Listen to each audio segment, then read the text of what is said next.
우선순위가 무엇입니까? 세상 사람들은요, 그 우선순위 가운데 가족이 있을 수도 있고 물질이 있을 수도 있습니다. 건강이 있을 수도 있습니다. 일이 있을 수도 있고 그리고 직장이 그들의 우선순위가 될 수도 있습니다.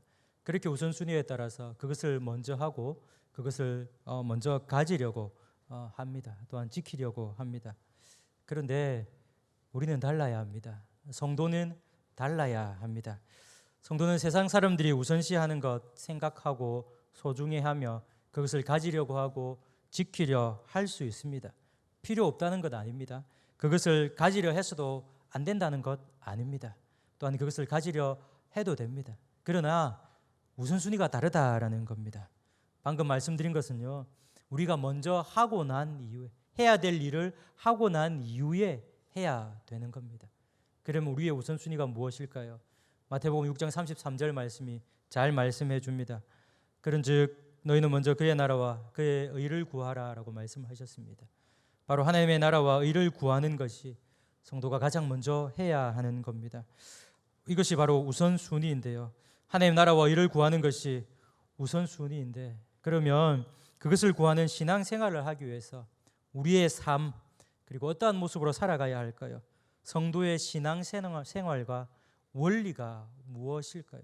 하나님의 나라와 하나님의 의를 구하는 것이 가장 우선순위인데, 그렇게 하기 위하여서 우리의 삶 가운데서 신앙과 생활의 원리가 무엇일까요?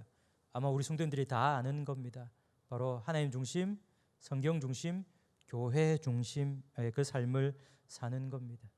그래서 여기서 하나님 중심과 성경 중심과 교회 중심, 바로 이 삶을 살아가야 하는데, 오늘 본문 말씀에 특별히 이 교회 중심에 대해서 말씀을 드리겠습니다. 그리고 그 교회 중심 가운데 여러 가지로 설명을 할 수가 있겠지만, 오늘 본문과 연관을 하여서 교회 공동체 가운데 어떠한 모습을 가져야 하는가, 바로 그것이 교회 중심의 무엇이 과연 교회 중심인가에 대해서 말씀을 드리고자 합니다. 하나님은 우리를 홀로 하나님을 믿게 하지 않으셨습니다. 하나님의 교회로 우리를 부르셨고, 그리고 성산교회로 한가운데 성산교회 공동체 가운데서 신앙생활하게 하셨습니다. 그러면 하나님의 뜻에 따라서 어떠한 모습으로 우리 성산교회 가운데 신앙생활을 해야 할까요? 오늘 본문 말씀을 통하여서 다시 한번 더 깨달으시고 하나님께서 원하시는 교회 생활, 교회 중심의 생활을 하시는 귀한 성도님들 되시기를 소망합니다. 남유다가 바벨론의 멸망을 당해서 많은 사람들이 포로로 잡혀갑니다.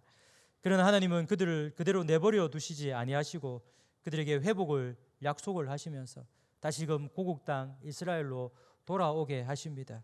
포로 생활 70년이 지난 이후에 다시 귀환을 시켜주시는데요, 총 3차례에 거쳐서 하나님께서 귀환을 시켜주십니다.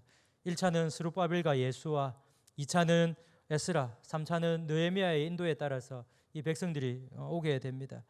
1차로 귀환을 했을 때 스룹바벨을 중심으로 하여서 성전을 재건을 하게 됩니다.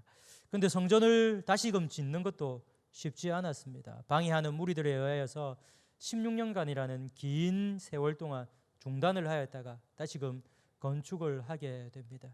그리고 나서 아주 오랜 시간이 지나서 2차로 에스라에 의해서 귀환을 하게 되는데, 에스라가 와서 한 것이 바로 종교개혁이었습니다. 왜 종교개혁을 하였을까요? 그동안 하나님을 잘못 믿고 있었다라는 겁니다. 1차로 포로에서 돌아오고 나서 2차로 귀환하기에까지의 기간이 80년, 거의 80년입니다. 그러니까 그 기간 동안 이스라엘 백성들이 돌아와서 제대로 하나님을 섬기지 못했다라는 겁니다. 그래서 이 에스라는 종교개혁을 단행을 합니다. 특별히 이방인들과 결혼한 사람들에 대해서 다 척결을 합니다. 즉 이방인과 결혼을 해야 했다면 단순하게 이방인과 결혼을 한 것이 아니라 이방인과 결혼을 통하여서 우상을 섬길 수 있는 그런 모습이 되었습니다. 그 모든 것들을 에스라는 다 제거를 하였던 겁니다.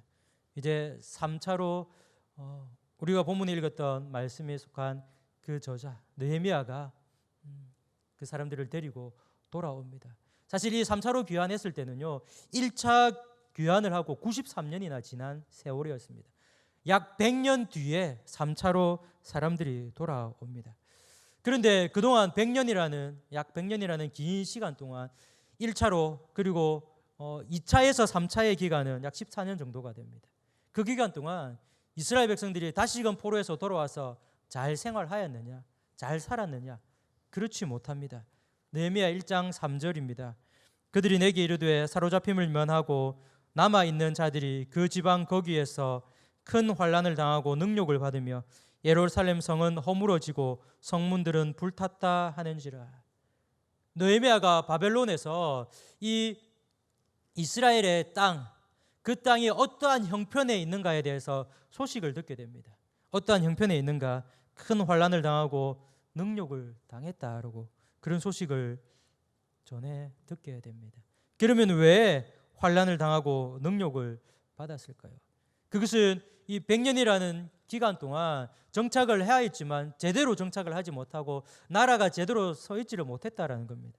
그래서 정치적으로나 경제적으로나 군사적으로나 여러 가지 곁에서 이 이스라엘이 제대로 된 나라도 갖추지 못하고 주변의 족속들이 쳐들어오면 그것을 방비할 능력이 없었다라는 겁니다. 그래서 주변의 족속들로 인하여서 능욕을 받고 환난을 당하고 있었습니다. 그리고 왜 그렇게 또 당하게 되었느냐? 1장 3절 후반절에 이렇게 얘기합니다. 예루살렘 성은 허물어지고 성문들은 불탔다라고 합니다. 바로 이 예루살렘 성을 방비할 수 있는 것들이 없었다라는 겁니다. 성도 없었고 문도 없었기 때문에 적들이 쳐들어오면 그대로 당할 수밖에 없는 구조였습니다. 그런데 한 가지 의문이 듭니다. 하나님께서 이들을 지켜주셔야만 하는데 하나님으로 인하여서 사실은 이들이 환난을 당하지 아니하고 능욕을 당하지 않아야 함에도 불구하고 왜 이런 소식이 들려졌을까요? 그것은 2차로 돌아왔던 에스라가 단행하였던 종교개혁을 보면 알 수가 있습니다. 왜 종교개혁을 했다고 말씀을 드렸을까요? 종교개혁이라는 것은 그동안 잘못했기 때문에 개혁을 한 것입니다. 그것도 하나님을 잘못 믿고 섬기고 있었기 때문에 개혁을 한 것입니다. 1차로 포로에서 돌아와서 잘못 하나님을 믿고 있었기 때문에 하나님께서 그들을 벌 주시고 있는 상황인 겁니다. 그래서 이 예루살렘은 크나큰 어려움을 당했습니다. 그 소식을 들은 느헤미야는 어떻게 했을까요? 앉아서 울고 수일 동안 슬퍼하며 하늘의 하나님께 금식 기도했다라고 했습니다. 사실 느헤미야는 이스라엘 땅에서 태어나지 않았습니다.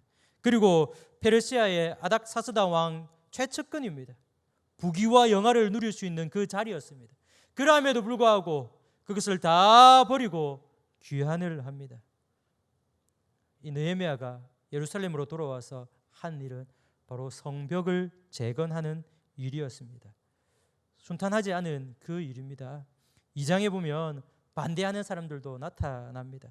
오늘 우리가 읽었던 3장 이후에 4장 그 이후에 보면 반대하는 사람들이 구체적으로 누군가에 대해서 나오고 어떻게 조직적으로 반대를 하고 심지어 이 느헤미야를 죽이려고 하기까지 합니다. 그런 반대에도 불구하고 느헤미야는 성벽을 세웁니다. 그런데 이 성벽을 세울 때 단순하게 느헤미야가 아무 계획 없이 무계획으로 성벽을 세우는 것이 아니었습니다. 그 앞장에 2장에 보면요, 무너진 성벽을 다 조사를 합니다. 밤에 홀로 나가서 어디가 어떻게 되었고 어떻게 세워야 하는지에 대해서 이 느헤미야는 다 조사를 합니다. 그래서 이 백성들에게 나아갑니다.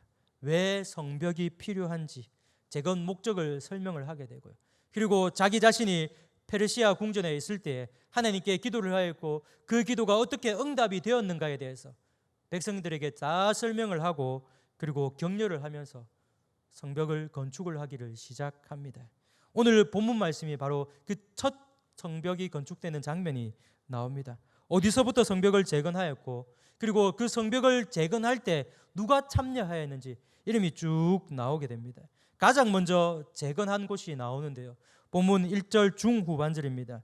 양문을 건축하여 성별하고 문짝을 달고 또 성벽을 건축하여 한메아 망대에서부터 하나넬 망대까지 성별하였고라고 말씀을 합니다. 가장 먼저 양문이라는 곳을 재건을 하였다라고 합니다. 그런데 이 양문이라는 이름이 왜 양문이라고 이름이 붙여졌냐면 우리나라로 다시 표기를 하면 양이 지나는 문이었기 때문입니다. 수많은 사람들이 그곳을 왔다 갔다 하였지만 이 문에 특별히 무엇이 많이 지나갔느냐? 바로 양이 많이 지나갔기 때문에 그 이름을 양문이라고 붙여지게 된 겁니다. 이 양문 곁을 조사를 하니까 양을 거래하는 시장이 있는 것으로 추정되기도 하였긴 했습니다. 그리고 이 양문을 지나가게 되면요, 가장 먼저 나오는 건물이 무엇인 줄 아십니까? 무엇일까요? 바로 성전이었습니다. 성전과 양을 생각하면 왜 양문으로 붙여졌는지 잘 아실 것입니다. 이 양문은 베데스다 연못 근처에 있었습니다. 그러니까 사람들이 제사를 지내기 위해서, 하나님께 예배드리기 위해서 이 희생제물인 양을 가지고 옵니다. 그리고 그 베데스다 연못에서 씻깁니다. 그리고 나서 어디로 끌고 갔느냐? 성전으로 끌고 갔습니다. 북쪽 성벽과 성전이 가장 가까이 있었는데 바로 여기입니다. 그리고 성전과 가까이 있었기 때문에 그것이 양이 많이 통과하던 그런 곳이었습니다. 느헤미야는 가장 먼저 무엇을 재건해야 될지를 알았습니다. 바로 하나님께 예배하는 것, 그것이 가장 먼저 회복되어야 됨을 느헤미야는 알았고, 그것과 관계되는 그 성벽, 바로 양문을 가장 먼저 재건을 하였던 겁니다. 제사에 사용되는 양이 통과하는 그곳이 다시는 어떠한 세력으로부터 방해받지 못하게, 또한 양문이라는 상징을 통하여서 하나님께서 제사해야 함을, 예배해야 함을 이스라엘 백성들에게 양문을 재건함을 통하여서 만방에 알렸던 겁니다. 서두에도 말씀을 드린 것처럼 어떤 모습으로 신앙생활하는 것이 교회 공동체 가운데 신앙생활하는 것일까라고 질문을 드렸습니다. 가장 기본적이고 가장 중요한 것이 무엇일까요? 바로 예배입니다. 예배를 드리되 정말 영과 진리로 하나님이 기뻐 받으시는 그 예배를 드리는 것이 교회 공동체 가운데 제대로 신앙생활을 하는 겁니다. 이 예배는 혼자 드리는 것이 아니죠. 물론 혼자 드릴 수도 있습니다. 그러나 교회를 세우신 목적이 하나님께서 불러 모아서 하나님께 함께 예배를 드리는 목적이 있습니다. 그러기에 지금 우리가 이렇게 함께 예배를 드리는 겁니다. 그리고 지금의 상황 가운데서 우리가 수없이 말을 하고 수없이 하나님께 기도하는 것이 무엇입니까? 바로 예배의 회복입니다. 그렇다고 지금 드리는 우리의 예배가 잘못되었고 그동안 잘못 예배를 드렸다, 그것이 아닙니다. 코로나로 인하여서 모든 성도님들이 함께 예배를 드리지 못하고, 그리고 많은 예배들이 축소되어 드림으로 해서 온전한 예배 생활을 하지 못하였던 것이 저와 우리 성도님들입니다. 지금은 어느 정도 다시금 정상화되었다라고는 하지만 우리 성도님들이 다 함께 드리지 못합니다. 코로나라는 이것 때문에 불안해하며 예배를 드리러 오는 혹시 성도님들 계시지 않습니까? 그 마음으로는 하나님께 온전하게 예배를 드리지 못한다라는 겁니다. 바로 이것이 회복되어야 합니다. 느헤미야가 양문을 먼저 재건한 것, 분명한 목적과 이유가 있었습니다. 바로 예배의 회복입니다. 예배를 방해하는 모든 세력으로부터 예배를 지키고 양문이라는 상징을 통하여서 예배의 회복을 원했습니다. 사랑하는 성도님들, 이 말씀을 통하여서 느헤미야가 양문을 먼저 재건한 이것을 통하여서 내가 가장 먼저 무엇을 회복해야 하고 무엇에 먼저 집중해야 하는지를 생각해 보시기를 바랍니다. 나 혼자 극복할 수도 있습니다. 그러나 이것은요, 사랑하는 성도님들 모두가 함께 극복해야 할 문제입니다. 말씀의 제목처럼 주의 일은 함께 해야 되는 겁니다. 이 어려운 시기를 홀로가 아닌요, 성산교회 공동체로서 함께 이겨나가시기를 바랍니다. 그리고 함께 모여 예배함을 통하여서 하나님께서 기뻐하시는 온전한, 정말로 하나님께서 원하시는 영과 진리의 예배를 통하여서 이 모든 것들을 이겨나가는 귀한 성도님들 되시기를 바랍니다. 이렇게 느헤미야는 양문을 먼저 재건을 합니다. 그러면서 누가 양문을 재건하였고 이후에 누가 어느 곳을, 다른 곳을 또 건축을 하였는지, 재건을 하였는지 기록합니다. 먼저 양문을 볼 때에 대제사장 엘리야십이 그의 형제 제사장들과 함께 일어나 양문을 건축했다라고 말씀을 합니다. 대제사장과 그의 형제 제사장이라고 합니다. 바로 영적 지도자들이었습니다. 이 제사장의 직분은요, 자기를 위한, 섬김을 받기 위한 직분이 아니었습니다. 하나님을 위한 직분이었고요, 백성을 섬기기 위한 직분이었습니다. 그래서 먼저 솔선수범하여서 이 양문을 재건한 겁니다. 가장 먼저 양문을 재건하였는데 어느 누군가가 아니라 대제사장과 그의 형제 제사장들이었습니다. 이것을 지금으로 치면은 누가 섬겨야 될까요? 대제사장과 제사장의 그 형제들이라고 말씀을 드렸을 때 담임 목사님과 교역자들이 섬겨야 된다. 맞습니다. 먼저 섬겨야 합니다. 솔선수범해야 합니다. 당연히 그렇게 해야 합니다. 그러나 그것만으로 설명이 되지를 않습니다. 교역자만 몸을 모이고 솔선수범하는 것이 아니라 대제사장과 형제 제사장이라고 하는 것은요, 오늘 교회로 치면 직분을 받은 모든 분들입니다. 그리고 직분자와 더불어서 각 기관의 기관장과 임원들, 교회 학교 선생님들, 그리고 모든 봉사자까지 다 포함이 됩니다. 하나님께서는 하나님의 교회를 위해서 봉사라고 직분을 주셨습니다. 그렇기에 먼저 솔선수범하고 섬기는 모습을 보여야 합니다. 하나님께서 우리를 교회 공동체로 부르시고 그 공동체 가운데 직분을 주신 이유가 섬김을 받기 위한 직분이 아니지 않습니까? 바로 섬기기 위한 직분입니다. 그러기에 먼저 섬기는 귀한 모습이 있기를 바랍니다. 하나님께서 나에게 직분을 주셨다라면 그 직분에 걸맞게끔 먼저 섬기고 솔선수범을 통하여서 하나님의 교회, 우리 성산교회를 또한 세워가시는 성도님들 되시기를 바랍니다. 이렇게 대제사장과 그 형제 제사장들이 먼저 솔선수범을 하고 2절 이후에 누가 섬겼는지 재건을 하였는지 쭉 나옵니다. 그런데 읽지는 않았지만 이 사람들을 제가 크게 두 분류를 해서 말씀을 드리도록 하겠습니다. 어떤 신분과 직업을 가진 사람들이 쭉 나옵니다. 2절에는 여리고 사람 이므리의 아들 삭굴이 나오고요, 3절에는 하스나의 자손들이 나오고 4절에 학고스의 손자 우리아의 아들, 그리고 부세사벨의 손자 베레가의 아들, 바나의 아들, 5절에 드고어 사람들, 그리고 6절 이후에서 32절까지 사람의 이름이 쭉 적혀져 있습니다. 그리고 이후에 어떤 신분에 있던 사람들을 기록을 하고 있습니다. 1절에는 대표적으로 대제사장과 제사장들이 나옵니다.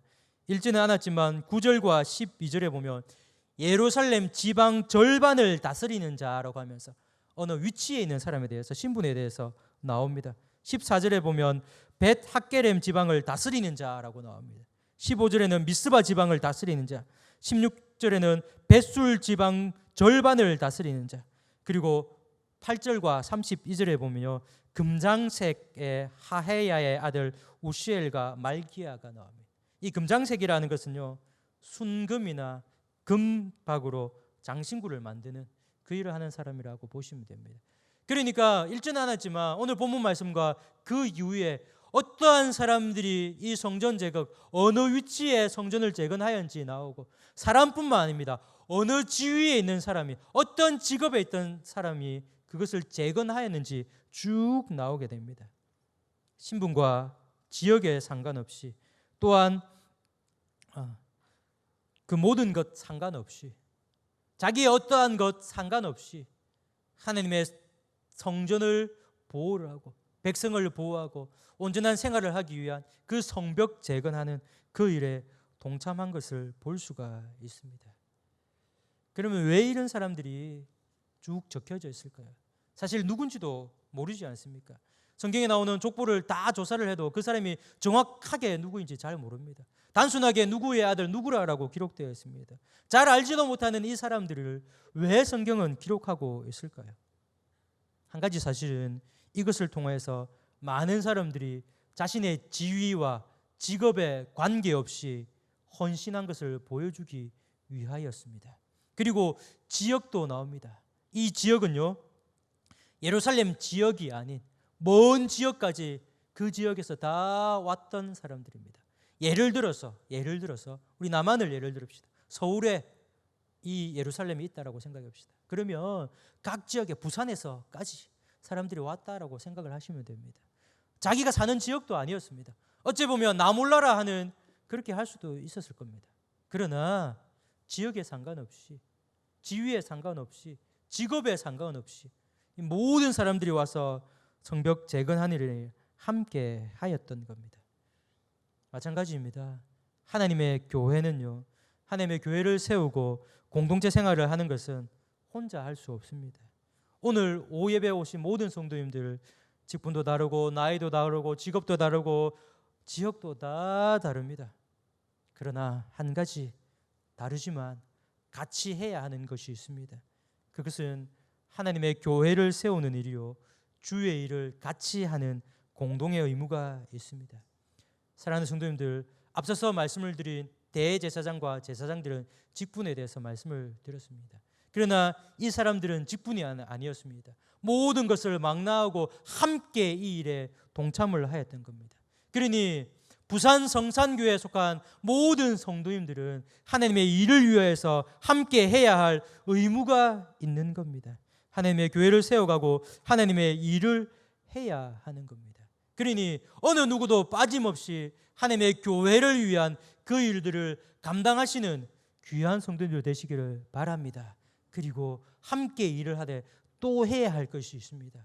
그것은 바로 기도입니다. 기도라도 해야지가 아니고요, 꼭 기도를 해야 합니다. 내가 부산 성산교회에 속했다면 반드시 하나님의 교회를 위해서 반드시 기도를 해야 합니다. 그런데요, 오늘 본문 말씀 가운데 특이한 부분이 있습니다. 바로 5절 말씀입니다. 5절 중후반절입니다. 그 귀족들은 그들의 주인들의 공사를 분담하지 아니하였으며, 드고아 사람들 가운데서 많은 사람들이 그 성벽 재건하는 일에 함께 참여를 합니다. 그런데 여기에 콕 집어서 누가 거기에 참여하지 않았다라고 말씀합니다. 그 귀족들은 그들의 주인들의 공사를 분담하지 아니하였으며라고 말을 합니다. 모든 사람들이 하나님의 교회를 세우는데, 이스라엘 백성들 그 공동체를 세우는데 참여하였지만 이 사람들은 참여하지 않았고, 이 정확한 이름은 나오지는 않았지만 그 무리들이 이곳 가운데 기록되어 있습니다. 참으로 불명예스러운 기록이지 않겠습니까? 지금도 마찬가지인 것 같습니다.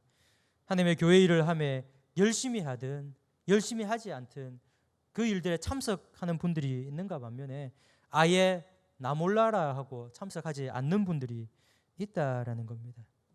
공동체는 그런 것이 아닙니다.